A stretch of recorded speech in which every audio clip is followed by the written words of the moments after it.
প্রিয় সাকিবিয়ান ভাইয়েরা বোনেরা আসসালামু আলাইকুম। সবাই আশা করি ভালো আছে। দেখেন, গতকালকে একটা গান টিজার আর কি, গানের টিজারের মতোই টিজার গান ভিতরে ছাড়ছে মিথিলা, তারপরে সাবিলানু, জনবন্ধু, সুন্দর মনে আছে। গানটা পুরো ছাড়লে বুঝে যাবো কী অবস্থা। এখানে রোমান্টিক আছে, অ্যাকশন আছে, সব কিছু ভরপুর মিলে ভিডিওটা সম্পূর্ণ দেখবেন, তা না হলে দেখে মজা পাইবেন না। তো আসলে সাবিলানুর দ্বিতীয় নাম্বার ছবি শাকিব খানের সাথে করা শেষ অলরেডি। এখন মুক্তি পাওয়া বাকি। ঠিক আছে, বুঝতে পারছেন? তো যাই হোক, সেন্সার বোর্ডে আজকে করেছে। সেন্সারের খবরটা শোনার পরে আপনাদের খবর জানাতে পারেন। অবশ্যই আনকাট সেন্সার পাইব শাকিব খানের, কারণ শাকিব খানের আনকাট ছাড়াই সেন্সার পায় প্রতি সময়।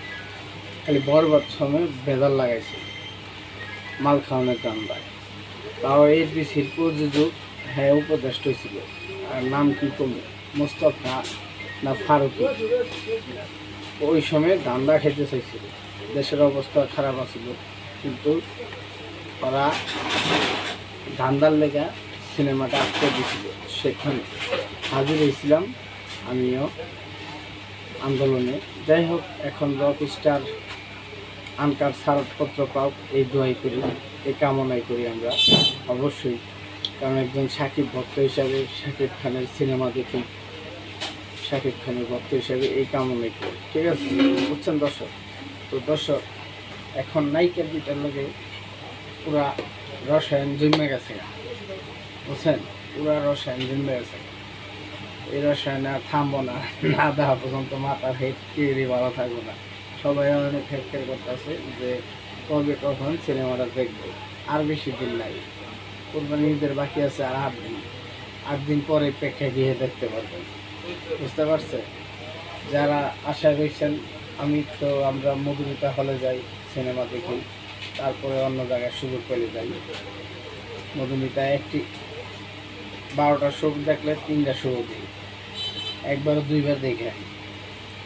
যাই হোক, অনেক সাকিবিয়ানরা সেখানে হাজির হয়। শাকিব খানের যারা ভক্ত আছি আমরা, শাকিব খানের যারা ফ্রেন্ড অরিজিনাল, মধুমিতা হলে যায়। মধুমিতার মাটি শাকিব খানের গাড়ি। এই ডায়লগটা তো আপনারা প্রায় ভিডিওতে মেনশন করে শুনে না, আবার অনেকজনের ডায়লগ দেয় এটা। তো শাকিব খানের নায়িকারা 2টা নায়িকা, অসাম 3টা নায়িকা থাকে, ওটার নাম আমি জানি না। নতুন নায়িকা তো কিন্তু সাবিলা আর হলো ইরানিয়ার নাম, ওই মুম্বাইতে একটা সিনেমার কাজ করছে শাকিব খানের লগে, মিথিলা।